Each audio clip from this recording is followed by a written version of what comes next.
Kita mulai dari muqaddimah ya. Bismillahirrahmanirrahim. Alhamdulillahil badi'il hadi ila bayani ma ya'i rasyadi. Amada arbaban nuha wa rasama syamsal bayani fi suduril ulama. Fa absaru mu'jizatal qur'ani wa dihatan bisati'il burhani. Wa syahadu wa syahidu matali al-anwari wa mahtawat alaihi min asrori. Ini kalau di apa namanya di nazom yang pernah saya hafal itu dia terbaca panjang wa syahadu matali al anwari wa mahtawat alaihi asrori. Tapi kalau di redaksi sini pendek ya, jadi bacanya wa syahidu. Fa nazahul quluba fi riyadhihi wa auratul fikra ala hiyatihi. Ya, ini akan saya terjemah.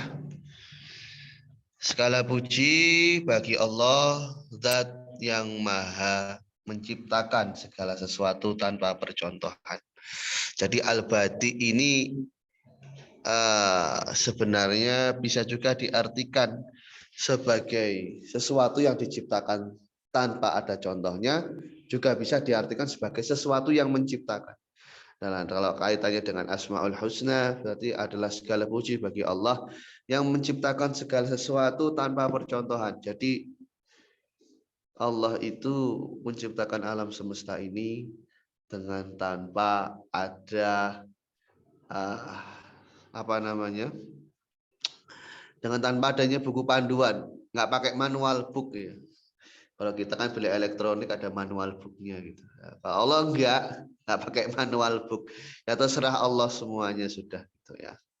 Al-Hadi yang memberikan petunjuk ila bayani maya irosyadi kepada jalan ya, kepada jalan yang jelas kebenarannya.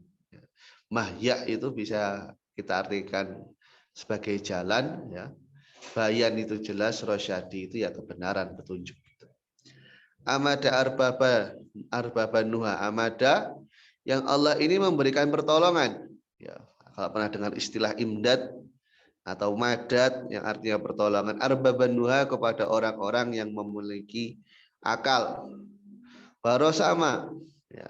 Dan Allah ini sudah menetapkan, menggariskan syamsal bayani. Ini termasuk praktek idhofah musyabbah kepada idhofah musyabbah bih kepada musyabbahnya. Jadi kalau sebelumnya sudah pernah belajar balaghah itu kan ada namanya musyabbah, ada musyabbah bih. Nah, musyabbah itu yang diserupakan, musyabbah bih itu yang diserupai. Nanti ada prakteknya, itu praktek idhofah dari musyabbah bih kepada musyabbah.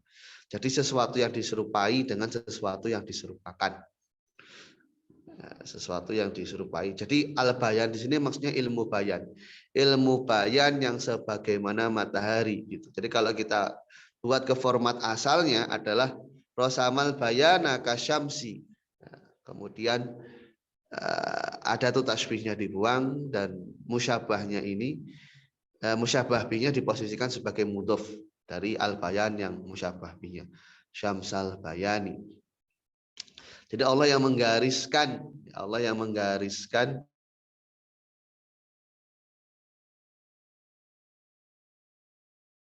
dalam dada para ulama. Ini kalau dalam konsep ilmu badiknya ya biasa disebut dengan baro'atul istihlal. Jadi semacam spoiler atau sinopsis dari apa yang akan kita bahas nanti, yakni ilmu bayan. Fa'absaru ya. Fa'absaru mu'jizatal Qur'ani, dan para ulama ini akhirnya ya ketika sudah Allah gariskan ilmu bayan di dalam hati mereka dapat menyaksikan nilai mukjizah dari Al-Qur'an. Wadihatan dengan sejelas-jelasnya. Bisati'il burhani dengan munculnya atau dengan keluarnya gitu ya. Dalil yang memperjelas itu semua. Jadi burhan itu kan artinya adalah petunjuk. Wasyahadu ya, kalau memang kita artikan secara harfiah ini lebih cocok syahadu dibandingkan syahidu. Kalau syahidu mereka bersaksi, setelah melihat mereka bersaksi. Tapi kalau wasyahadu di sini adalah wawunya limut lakil jam'i. Jadi dengan karena mereka itu ibsor, dengan kereta itu melihat, maka mereka menyaksikan matoli al-anwari, mereka menyaksikan makna-makna ayat Quran yang yaksana cahaya yang terbit. Nah, jadi di sini prakteknya adalah majas isti'aroh. Ya, jadi majas isti'aroh itu nanti akan kita bahas, sebuah praktek penyerupaan yang komponen dari penyerupaannya itu tidak disebutkan secara utuh. Nah, namanya majas isti'aroh. Wa mahtawat alaihi min asrori, dan hal-hal yang terkandung hal-hal yang terkandung dari Al-Qur'an wama ini kan, dan mereka para ulama menyaksikan sesuatu ihtawat yang matolil anwar, cahaya-cahaya itu terkandung atas hal tersebut, min asrori berupa rahasia-rahasia akan makna Al-Quran itu. Jadi para ulama itu mereka dapat menyaksikan secara langsung ayat-ayat Quran laksana cahaya dan kandungan-kandungannya yang merupakan rahasia. Fanazahul quluba fi riyadihi wa auratul fikra ala hiyadihi. Nah, dan akhirnya para ulama itu mereka membersihkan hati mereka firiyadihi dalam usaha mereka, wa auratul fikro, dan mereka berusaha untuk memikirkan ala hiyadihi pada makna-makna Al-Quran yang laksana telaga. Itu kalau andaikan ingin kita urai secara singkat bait yang dikandung dalam mukadimah ini. Kalau ingin kita urai secara panjang lebar ya bisa kita lihat dari perspektif nahwunya, sorofnya, kemudian kajian ma'ani, bayan, dan badinya. Cuman kita konsentrasinya adalah pada kajian kitabnya ya. Nanti kalau ingin membahas lebih dalam ma'ani, bayan, dan badiknya, agar kita bisa konsentrasi pada babnya masing-masing, pada teori-teorinya. Karena konsentrasi kita pada teori bukan praktik dari ma'ani, bayan, dan badiknya. Ya, kalau ingin kita sekalian aplikasikan nanti biar di babnya masing-masing. Thumma sholatullahi mataron nama hadin yasukul Isa fi ardil hima. Kemudian sholatnya Allah, ya maksudnya sholat Allah itu kan berupa maghfirah wa ta'zim. Mataron nama, ya itu ma-nya adalah ma masdariyah dzarfiyah. Ya.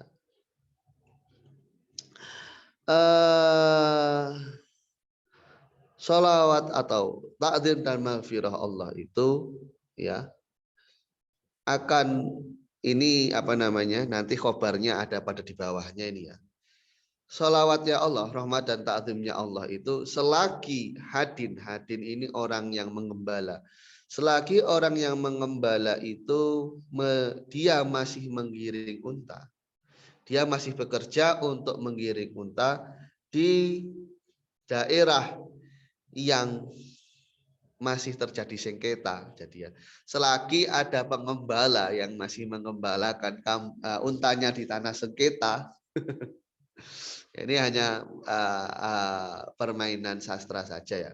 Saya rasa musonif sendiri tidak ingin membatasi selawat Allah hanya sebatas itu.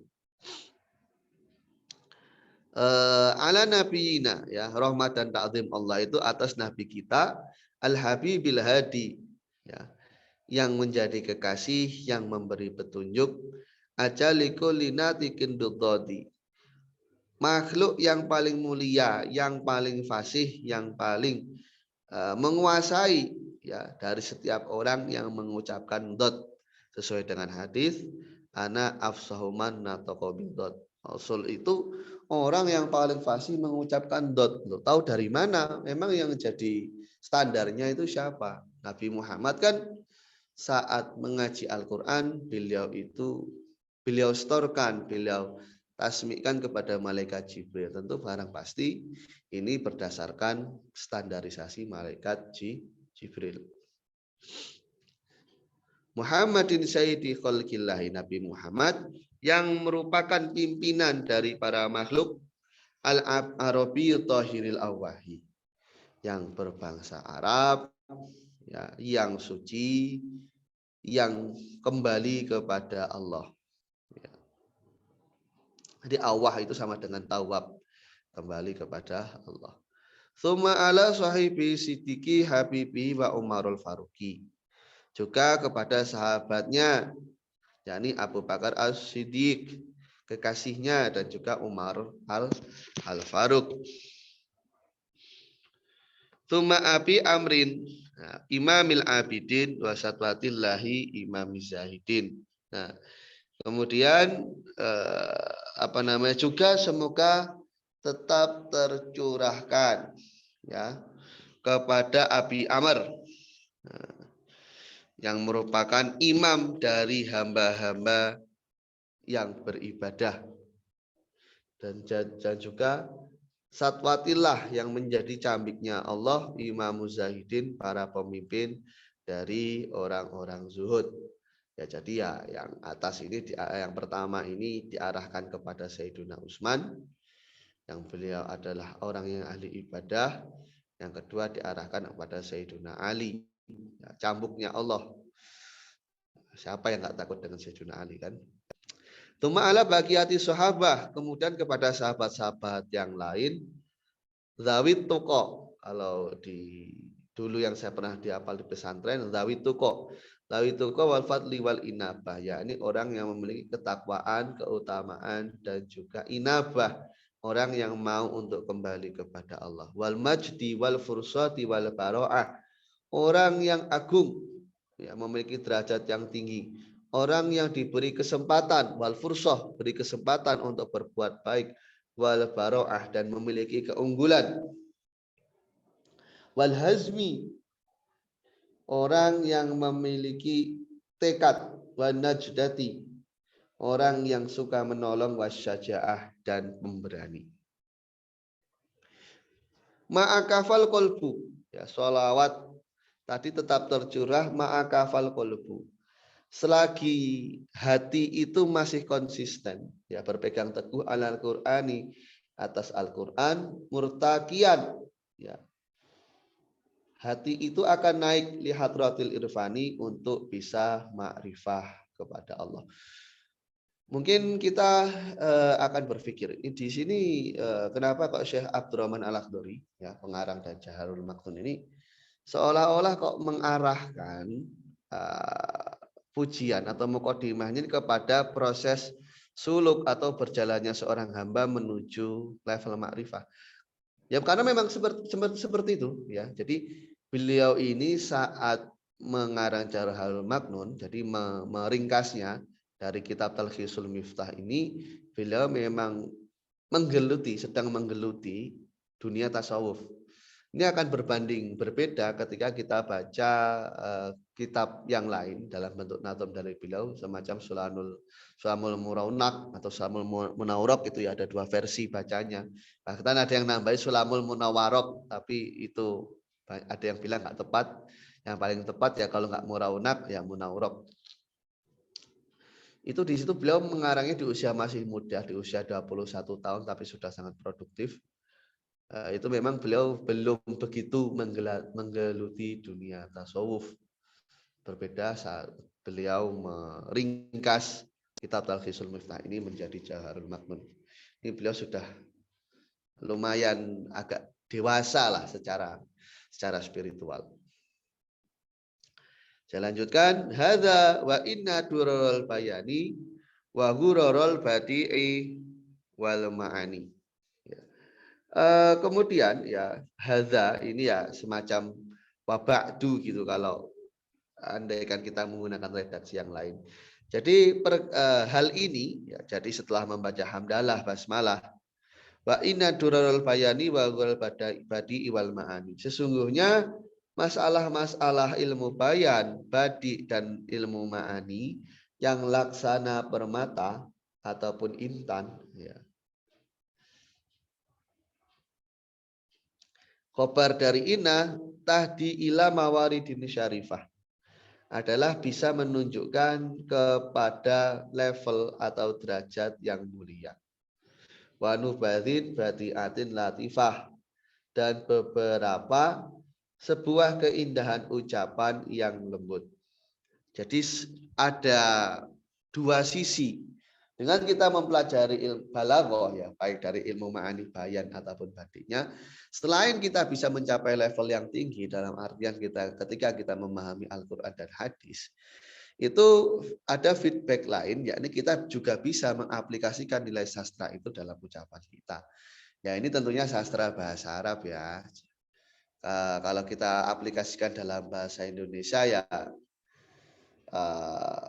kurang efektif, ya, karena setiap bahasa memiliki standar dan aturannya masing-masing. Atau istilahnya itu code mixing, mencampur aturan, itu tidak dibenarkan. Min ilmi asraril lisanil arabi wa tarki ma khussa bihi min ajabi. Yang ilmu badi, bayan, dan ma'ani itu termasuk rahasia lisannya orang Arab. Jadi apa namanya? Ya, rahasia dari bahasa Arab ini terdapat dalam sastranya ini. Wadar kimakusa bihi main ajabi, dan kita dapati sesuatu yang menjadi karakteristik atau khususiah dari ilmu bahasa Arab ini, ya di sana terdapat ajab, sesuatu yang mengherankan. Inilah ala sawab min ajabi, ya. Min ajabi, bukan min ajami. Kalau antum ada kitab fisiknya Jauharul Maknun, coba tolong dikoreksi benar min ajabi atau min ajami. Sehafal saya min ajabi.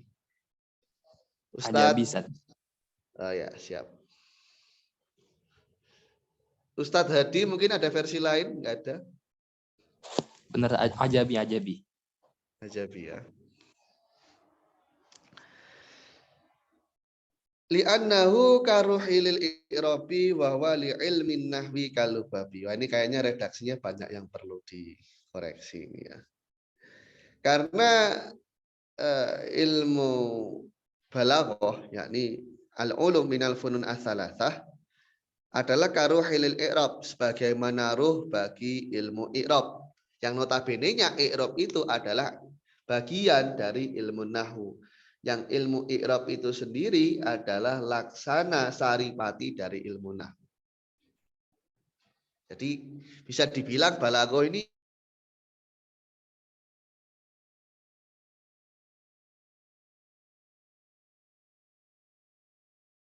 itu kan sebenarnya, dan i'rab itu ketika kita ingin bedah kaitannya dengan makna, itu terkonsentrasi kepada salah funun.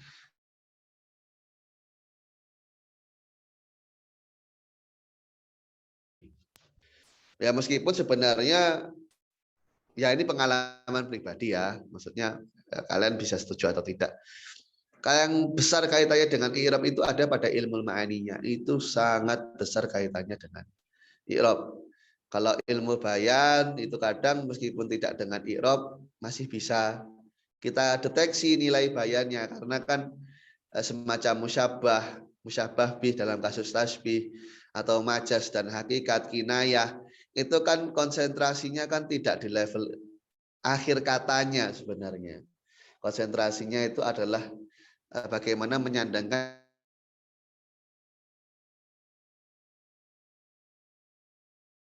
Ya, meskipun ada kaitannya dengan ma'ani, tapi tidak seerat kaitannya dengan ilmu ma'ani. Konsentrasi perbandingan musnad dan musnad ilaih. Nah, bagaimana kita buat kalam itu menjadi menjabar atau pendek. Itu kan kaitannya dengan peletakan i'rabnya. Perlu ada fa'il enggak di sini? Atau boleh dibuang? Perlu ada maf'ul enggak di sini? Dan seterusnya. Ini ada curhatan dari beliau. Wa qada ba'dun minatulabi. Jadi di sini level beliau itu adalah seorang syekh sudah. Jadi ada sebagian pelajar itu yang meminta birojazin yahdi ila sawabi, untuk nazam yang berbahar rojas yang bisa menghantarkan kepada kebenaran. Fajitu birojazin mufidi, maka saya buatkan di sini bahar rojas yang bisa memberikan manfaat. Muhadzabin munakohin sadidi, yang sudah saya edit gitulah kalau bahasa orang sekarang ya. Sudah beliau rapikan, sudah beliau teliti ya dengan benar. Multaqiton min durari talhisi, yang saya ambilkan dari permata-permata. Ya, ini masuk majas istiarah juga, karena dimasukkan dengan duror di sini kan adalah manfaat atau fawaid, yang saya ambilkan dari hal-hal yang bermanfaat dari kitab At-Talkhis. Maksudnya adalah Talkhisul Miftah. Jadi Talkhisul Miftah itu ringkasan dari kitab Al-Miftah. Al-Miftah ya. Imam Jurjani ya, Syekh Hadi. Saya lupa. Sakaki. Dari Imam Sakaki yang yang disebut-sebut sebagai pendekarnya ilmu balaghah. Kalau Imam Sibawayh kan pendekarnya ilmu nahwu. Kalau Imam Balaghah Imam Sakaki. Jawahiron badi'ata talhisi. Nah, jadi saya ambilkan jawahir. Ya, beberapa perkara yang indah ya, yang di sana memang terdapat nilai keindahan dalam ringkasannya gitu. Jadi memang ada hal-hal yang sudah diringkas dalam kitab Talkhis ini, dan ringkasan ini dianggap baik. Oh, ini ringkasan ini sudah tepat untuk diaplikasikan bagi para pelajar.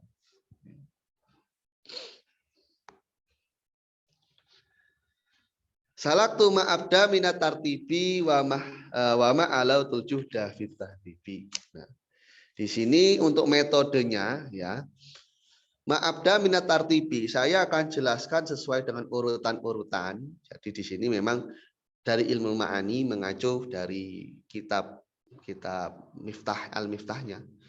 Cuman beberapa kitab balaghah yang mutaakhirin ya, dari kaum reformis itu kadang mulainya malah dari ilmu bayan. Ya. Dari ilmu bayan dulu baru ilmu ma'ani. Wallahu alam kenapa gitu. Padahal ya idealnya menurut saya lebih enak dari ma'ani dulu. Karena kita konsentrasi pada kata-kata yang di sana pemaknaannya ya itu disebabkan tergantung i'rabnya. Wa ma'ala tujuh dafit tahdibi. Nah, dan juga di sini saya sudah mengerahkan kemampuan saya untuk menatanya. Sama itu bijauharil maknuni, ini saya beri nama dengan permata ya Jauharul Maknun. Ini sudah nama ya.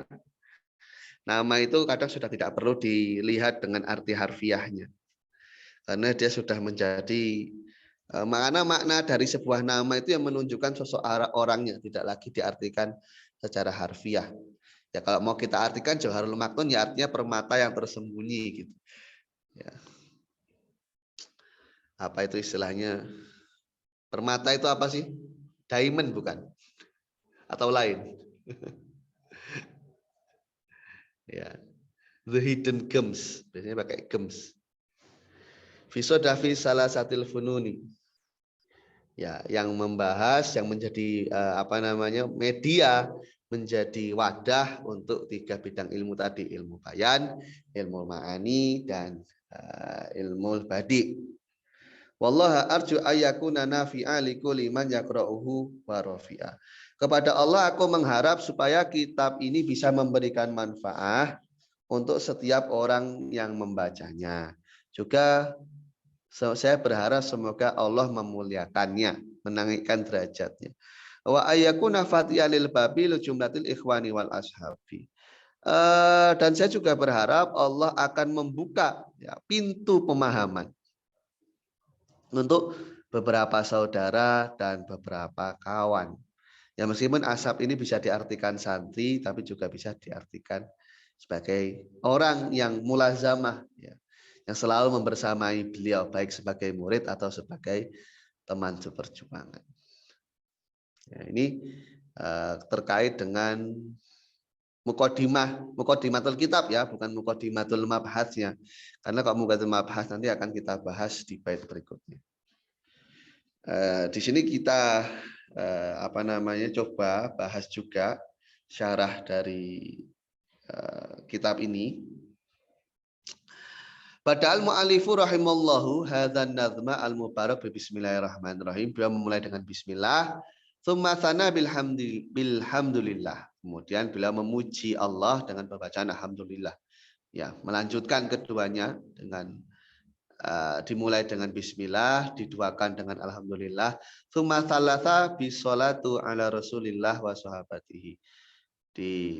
Kalau dibaca bisolati ya boleh, nanti dia jadi major dari pak dibaca sholatu ya berarti i'rab hikayah kan gitu.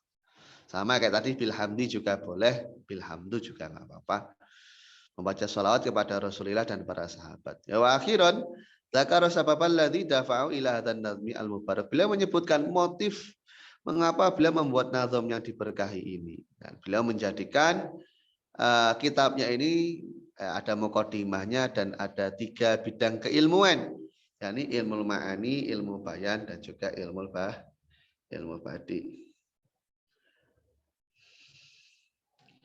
Nah, mukadimah di sini di baitnya baitnya nanti dimasukkan di tengah-tengah ya. Jadi kita mulai saja dari kitabnya, tidak apa-apa. Nanti soalnya baitnya ini dimasukkan dalam rumpun pembahasan. Al-muqaddimah. Ja'al mu'alifu rahimullah bihadil muqaddimah libayina ma'nal fasoha wal balaghah. Jadi ketika beliau sudah menyebutkan muqaddimatul kitab di depan, di sini beliau mulai membahas tentang permulaan yang lain yang akan membahas makna dari fasohah dan balaghah. Kenapa? Apa perlunya kita bahas fasohah dan balaghah? Karena kalau kita artikan secara harfiah, yang namanya fasohah itu fil lughah makna al-zuhur wal ibanah. Kalau kita artikan secara etimologis ya, pandangan dalam suku asal katanya, fasohah ini bisa kita artikan jelas ya, artinya itu zuhur, jelas. Ibanah artinya terpotong tapi dapat dipastikan nilai kejelasannya. Yuqalu afsoha as-subahu, sampai ada dikatakan afsoha as-subahu, masa subuh atau waktu subuh itu sudah terlihat jelas. Idza dhuhara dhuhu wa bana, ini la ala shawab dhuhara, ketika cahayanya itu sudah tampak dan dapat dipastikan keberadaannya. Yuqalu afsoha at-tiflu idza dhuhara kalamuhu wa bana, dikatakan afsoha at-tiflu, yakni manakala ucapannya itu sudah jelas. Jadi fasih itu ya, atau dalam bahasa Indonesia kan fasih ya. Nah, kalau bahasa Arabnya fasohah itu artinya jelas secara harfiah. Kalau kita lihat dalam istilah para ulama balaghah, dalam terminologi beliau itu ya, fasohah itu adalah sebuah sifat yang bisa diaplikasikan di salah satu asya kepada 3 poin. Nah, 3 poin ini apa saja? Fasohah atau kejelasan dalam level kalimat yang disendaki di sini adalah kata. Jadi kalau kita kan kalimat itu rangkaian kata. Kalau dalam bahasa Arab, kalimat ini bisa kita artikan dengan kata. Jadi satu persatu dari katanya. Kemudian baru kalam. Nah, kalam ini kalau dalam bahasa Indonesianya baru kalimat. Ya, rangkaian kata, kalimat. Kemudian mutakalim. Nah, mutakalim pembicaranya. Mutakalim pembicara. Nah, jadi nanti yang kita bisa nilai dengan nilai fasohah itu adalah bisa dalam skala kata, dalam skala kalimat, ataupun si pembicaranya. Masing-masingnya bisa kita nilai fasohahnya. Sehingga bisa kita katakan, hadhihi kalimatun fasihatun. Kata ini adalah kata yang fasih, yakni kata yang jelas. Hadza kalamun fasihun. Ini adalah rangkaian kata atau kalimat yang jelas. Wa hadza mutakallimun fasihun. Ini adalah si pembicara yang jelas. Jadi dari skala kata, kemudian rangkaian kata, hingga si pembicaranya, masing-masingnya bisa kita nilai dengan kata fasih atau fasohah. Nanti perbandingannya dengan balaghah bagaimana? Nah, wal balaghah fil lughah, kalau kita lihat balaghah secara makna, itu artinya al-wusul wal intiha. Sampai dan selesai. Ya. Artinya sampai dan selesai. Takulu balagtu tis'ina sanah. Ya, saya telah mencapai usia 9 tahun. Idza wasalta ilaiha. Ya, ketika saya ucapan itu kau katakan ya manakala kau telah mencapai usia 9 tahun. 90 tahun, maaf, tis'ina sanatan. 90 tahun. Ya, semoga sampailah ya. Atau ada yang ingin pergi, ada yang ingin pulang duluan ke haribaannya ya nggak apa-apa. Ya, kalau saya sih ya berharapnya umurnya panjang ya biar bisa nabung amal. Seenggaknya sudah minimal niat. Saya on time aja, Ustaz. Oh ya, on time aja ya nggak apa-apa. Ya nanti kalau duluan mimpiin mimpiin saya dalam mimpi, ceritain surga itu benar adanya, biar saya semakin yakin. Ma fa'alallahu bika. Atau antum ceritain lah, oh ini tips dan trik supaya nggak ditanya malaikat gitu. Umpama man robuka, oh salah itu nun mati ketemu roh, harusnya man robuka, malaikatnya bingung.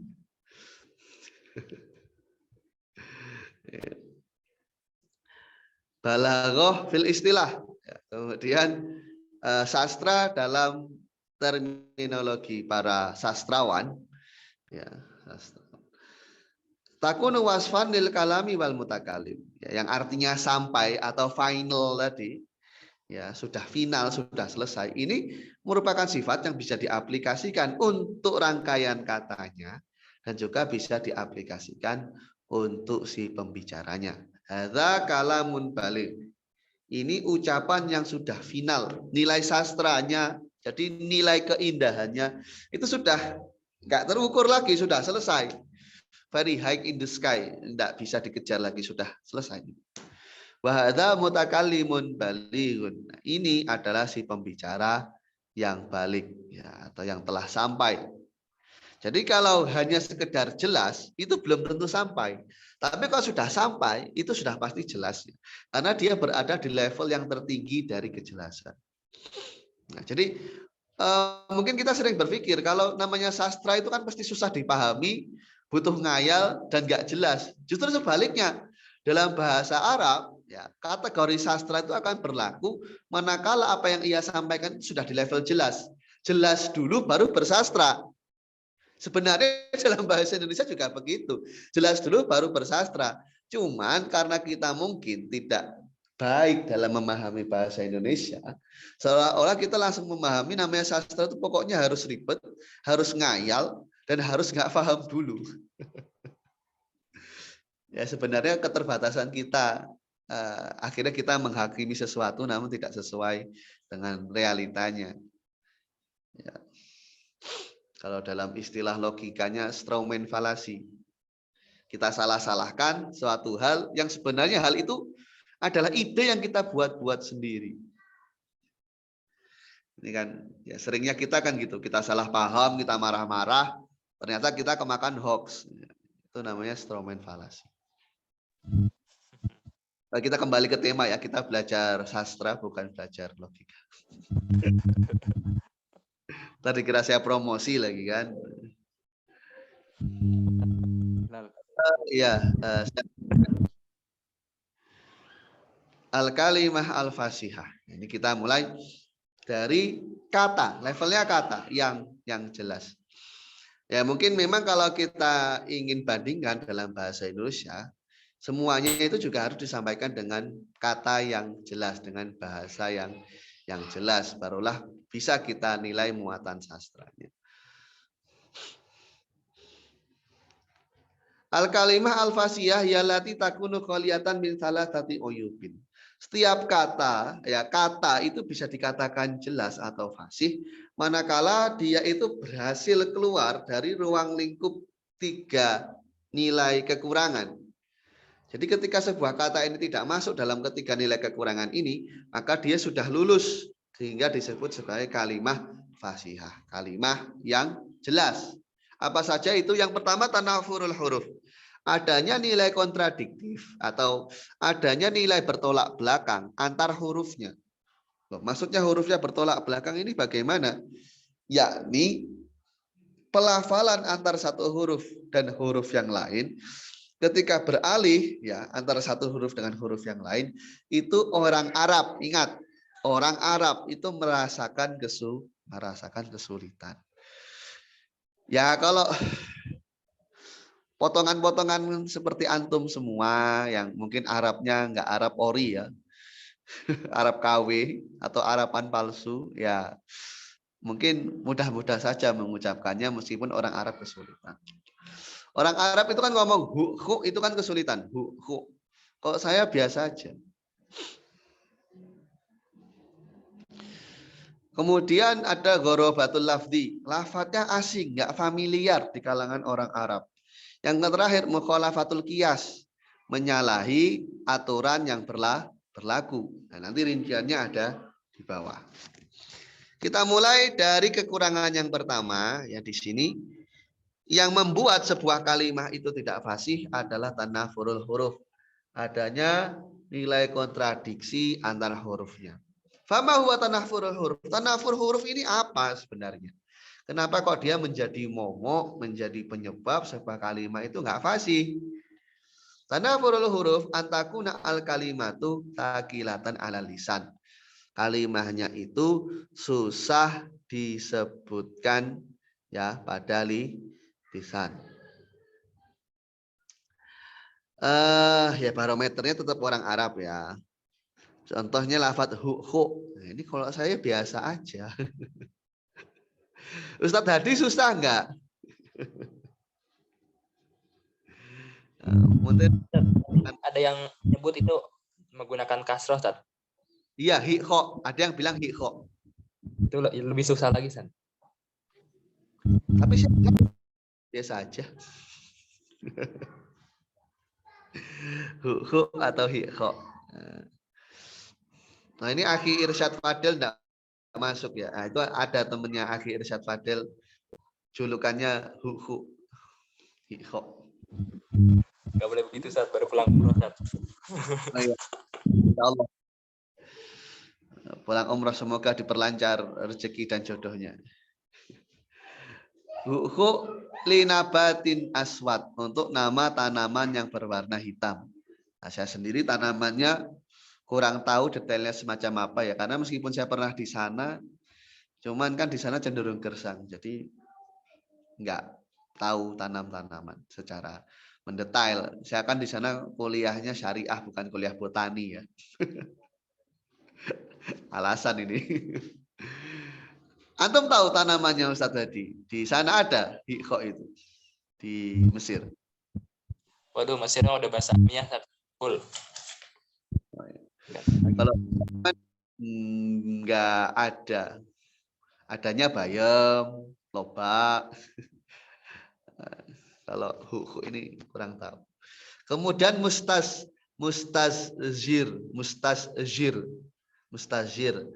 ya, untuk sesuatu yang tinggi, lisyai'il murtafi, mustazir. Ya, saya agak susah sih, jangan-jangan saya Arab ini. Mustazir.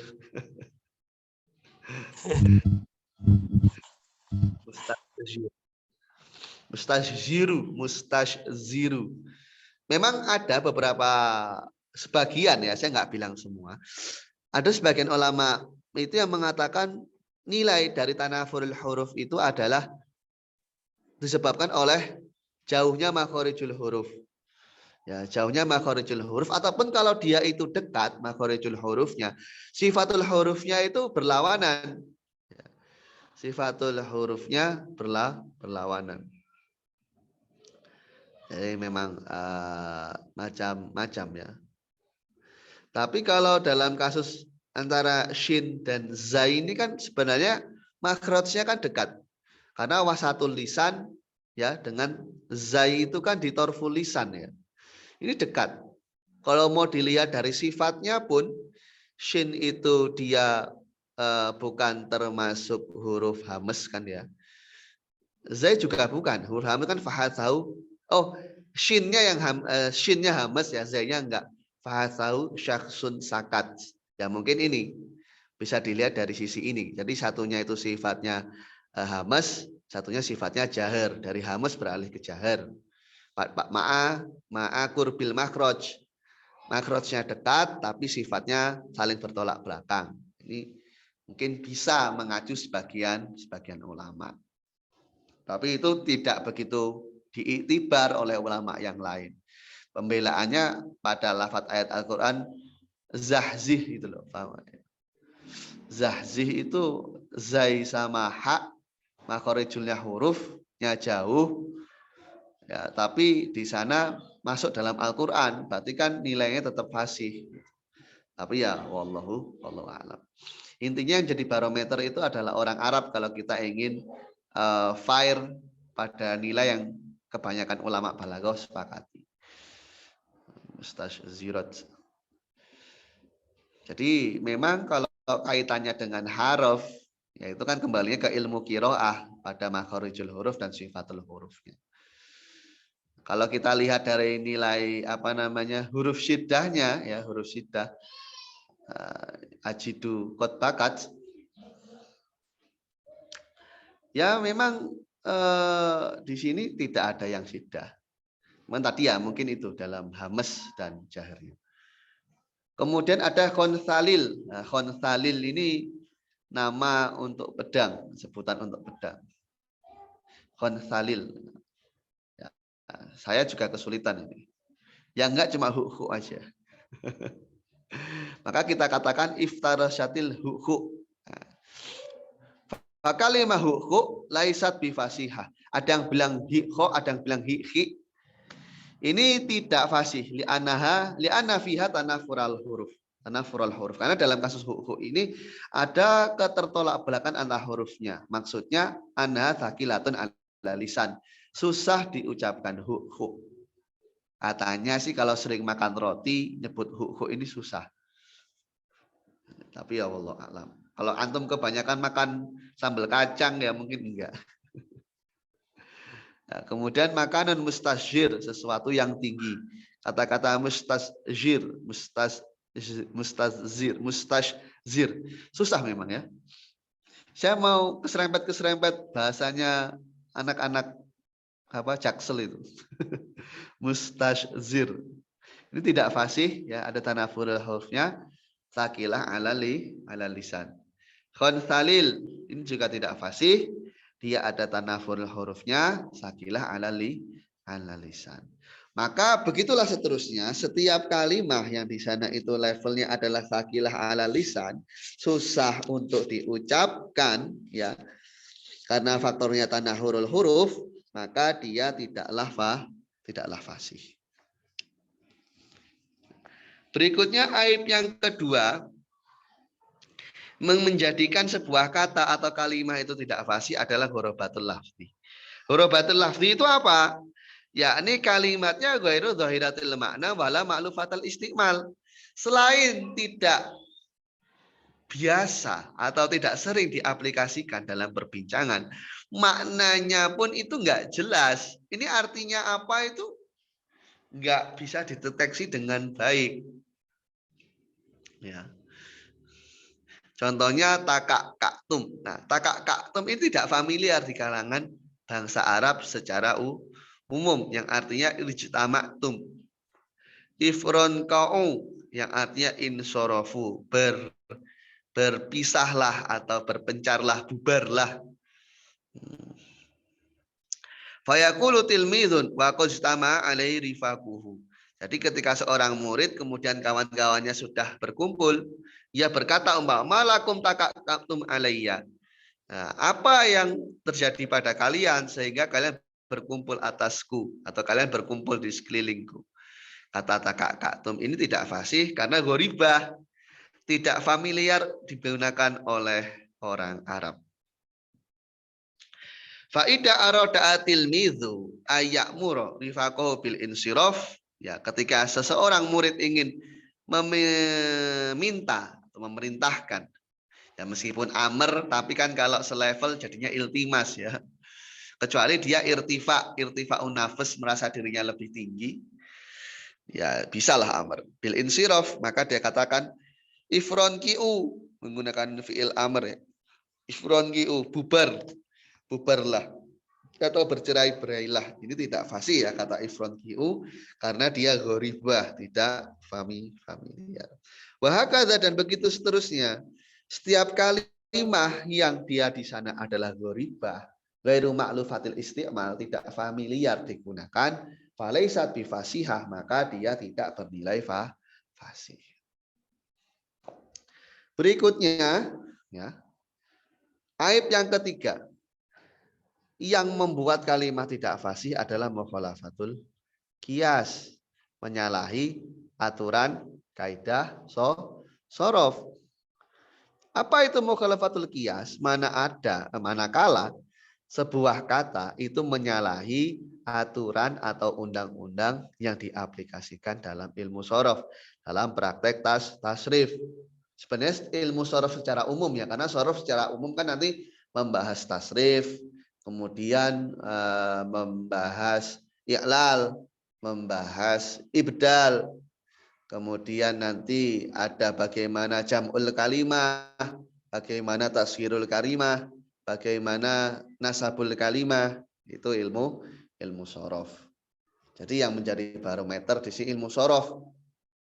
Meskipun ya istilahnya kalau kita ngomong secara fair kan ulama Basrah punya konsep istiqoq, cuman konsep istiqoq ini tidak berkembang jauh sebagaimana konsep sorof. Contohnya sebagaimana lafaz maudadatun. Maudadatun ini hasil tafkik, hasil pemisahan ya dari kata mawaddah. Ajlalu yang merupakan hasil pemisahan dari kata ajalu. Karena pada kata maudadatun dan ajlalu ini termasuk yang wujubul idgham. Ya, termasuk yang wujubul idgham yang pada kata maudadah. Tapi kenapa dipisah? Ya ini yang menjadi problem. Pada ajlalu ini juga wujubul idgham. Karena dia naklul harokah ya menjadi ajlalu, karena naklul harokah menjadi ajalu. Nah, di istilahnya syartul idghamnya sudah terpenuhi ya kan gitu. Li ajli syartul idgham ditukar menjadi ajalu kemudian diidghamkan. Ya. Prakteknya ada pada i'lal. Ya. Beneran memang i'lal, saya nggak promosi kajian i'lal bulan depan. Kemudian ada bukotun menjadi bukotun di sini ya, menjadi abwakun. Bukotun menjadi abwakun. Baini wa bainaka maudadatun. Antaraku dan antaramu ada kasih sayang. Wah, ini ngebucin ini ya contohnya ya.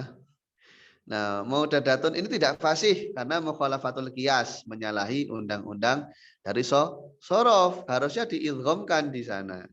Karena termasuk lafaz yang memenuhi syarat wajib idgham. Kalau yang jawazul idgham itu kan contohnya fi'il amr atau fi'il mudhari yang majzum. Nah, itu nanti kan jawazul idgham pada contoh yang berbina mudhaf. Nah, kalau dia tidak majzum atau dia pada bentuk fi'il madhinya atau yang lain yang akhirnya di sana dia itu berharokat, maka termasuk konsep yang wujubul idgham. Kiasinya adalah baini wa bainaka mawaddatun. Ya memang sebenarnya belajar balaghah ini enaknya bukan berarti saya katakan tidak tidak berguna ya. Maksudnya lebih enak kalau kita itu menguasai bidang keilmuan, ilmu alat yang lain semacam ilmu nahwunya dan ilmu sorofnya. Jadi ketika menghadapi yang semacam ini kita sudah tidak bingung kapan wujubul idgham, kapan jawazul idgham, kapan nggak boleh idgham dalam kasus i'lalnya. Wa naqulu Allahu ajlalu fa kalimah ajlalu ghairu fasihah li anna fiha mukhalafatal qiyas. Karena menyalahi hukum kiasinya. Harusnya kiasinya Allahu ajallu. Ya. Fisuki bukotun kathiratun. Nah, di sini harusnya fisuki abwakun kathiratun. Jadi dia itu di sana dijamakkan dengan jamak mu'anats salim. Ya, harusnya dia dijamakkan dengan jamak taksir. Konsep jam'ul kalimah itu kan konsep dalam ilmu shorof. Nah, untuk jamak mu'anats salim itu kan ada syaratnya. Dia itu harus mu'anats meskipun secara lafzi ataupun majazi. Nah, kata bukun sendiri ini dia basicnya adalah dari lafadz yang mudzakkar. Jadi memungkinkannya hanya dijamakkan dengan jamak taksir. Nah, jadi itulah ya percontohan-percontohan dari kata-kata yang tidak memenuhi ketentuan dan kriteria dari konsep shorof ya. Jadi kalau kita lihat secara umum dalam aib-aib yang bisa menghalangi kefasihan kata, pertama ada tanahurul huruf, yang kedua kemudian ada ghorobah, yang ketiga ada mukhalafatul qiyas. Ya. Jadi ya bisa kita simpulkan semacam tadi ya, tanafurul huruf, ghorobatul lafzi, dan juga di sana ada mukhalafatul qiyas. Ini dijelaskan oleh nazomnya fasohatul mufradi ayah lusomin. Jadi nilai kefasihan sebuah kata tunggal itu adalah murninya ia ya. Minta nafurin dari kontradiksi antar katanya. Kemudian ghorobah ya, dia harus murni dari nilai keasingan aplikasi kata tersebut. Dan yang terakhir, dia harus murni dari konsep menyalahi hukum kiasi dalam ilmu shorof. Ya. Jadi tanafur itu tanafurul huruf, ghorobah ghorobatul lafzi, khulfin itu mukhalafatul qiyas. Nah, di sini ada tamarin tatbikiyah, ada tamrinnya, ada tamrinnya. Ya, ini saya rasa antum bisa kerjakan sendiri ya, karena di situ juga sudah ada jawabnya. Nah, nanti bisa dibaca sendiri. Mungkin dari sini dulu ada yang ingin ditanyakan atau tidak? Silahkan. Enggak ada. Sudah jelas atau terlalu tidak jelas sehingga ada.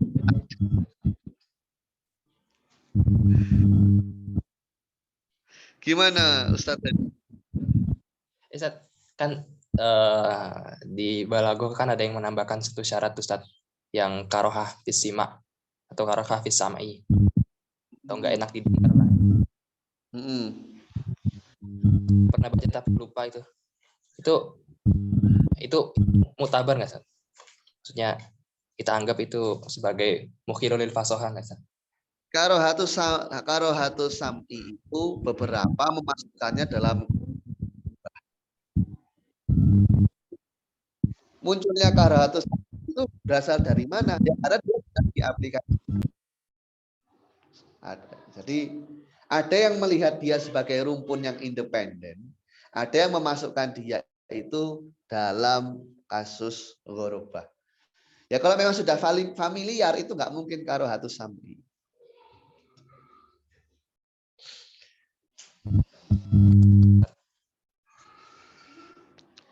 Sudah ada lagi yang lain? Nggak ada. Ya ini tamarin artinya ujian tapi juga sudah ada jawabnya. Enak banget kan? Nah, ini besok kita lanjutkan untuk membahas kalam yang fasih. Nanti silahkan di murojaah ya kajian ini, karena recordnya setelah ini akan saya kirim di grup. Kalau nggak ada yang lagi ditanyakan, mungkin saya cukupkan sekian.